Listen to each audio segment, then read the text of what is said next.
지금 대한민국의 아파트 가격의 문제는 서울의 문제입니다. 서울 문제 중에서도 강남의 문제입니다. 강남과 강북이 문제가 현격히 다릅니다. 근데 우리는 어떻게 왔냐면 아파트 가격을 전국 평균으로만 자꾸 보는 거예요.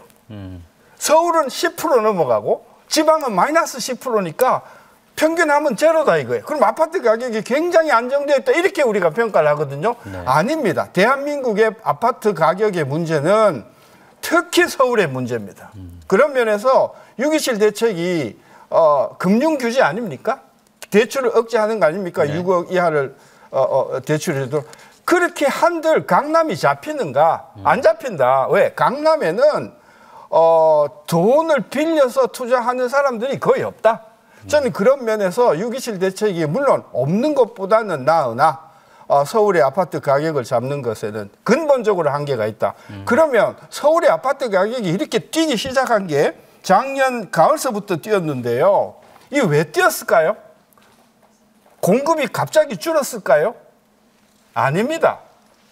한국은행에서 계속해서 작년 말서부터 금년 되면 기준금리를 내릴 거다 하는 총재가 아주 공공연하게 금리를 내릴 거라는 이야기를 아주 강조를 해서 금리를 내릴 거라고 이야기를 했습니다.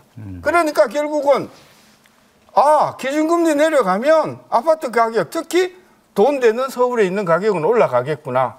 제가 시간이 없어서 설명을 못 드리지만 지난 20년 동안에 한국의 아파트, 특히 서울 지역의 아파트 증가율을 결정하는 가장 큰 변수는 기준금리였습니다. 문재인 정부 때 아파트 가격이 못 잡았던 이유는 공급을 안 해서가 아니고 공급이 모자라서가 아니고 그 당시에 기준금리를 폭발적으로 낮추었기 때문에 그런 것이다. 저는 그래서 기준금리를 낮추면 서울 지역 아파트 가격은 절대로 못 잡을 것이다. 알겠습니다. 지금 아마 그래도 교수님께서 제시하신 자료는 작년, 그러니까 전년 대비 월별 가격 상승률입니다.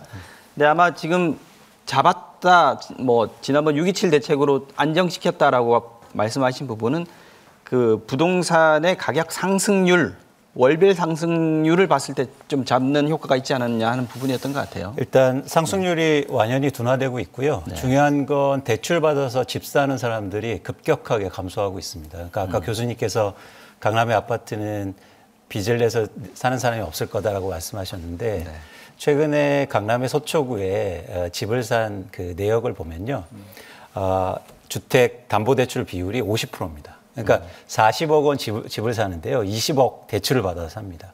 그만큼 사실은 이 대출을 증가시키면서 수요가 증가했고 그게 또 집값 상승에 큰 동력이 됐거든요.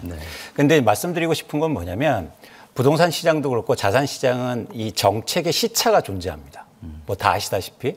그래서 예를 들어서 6.27의 정책이 나왔다고 해서 갑자기 다음 주부터 집값이 떨어지고 강남의 아파트 가격이 떨어지는 게 아니거든요.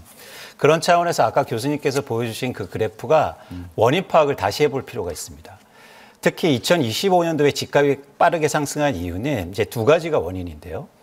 전 윤석열 정부에서 시장에 엄청난 유동성을 사실 투입시켰거든요. 그러니까 100조 원이 넘는 정책 대출을 투입시켰고 또 하나 뭐냐면 규제 완화를 엄청나게 해줘요. 특히 지금 서울시에서요.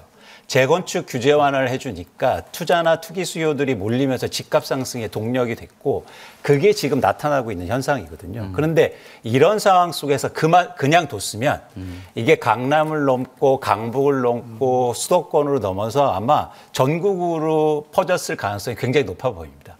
그런 차원에서 6.27 대책이 강남의 집값 상승을 차단한 굉장히 중요한 역할을 하고 있다라고 판단하는 거죠.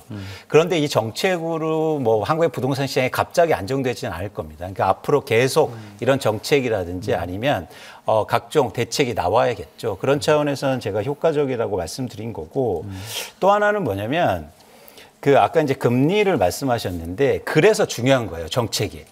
금리가 인하되면 유동성이 부동산으로 들어올 수 있죠. 그래서 그 유동성을 차단해야 됩니다. 돈이 못 들어오게. 경기가 어려워서 금리를 낮춰야 되잖아요. 불가피한 선택인데 그러면 그 돈이 가장 비생산적인 부동산으로 들어오지 못하게 이런 정책이 필요하다는 거죠. 그래서 너무나 당연하지만 그렇기 위해서 이런 정책들이 반드시 필요했다라는 말씀을 드리는 겁니다.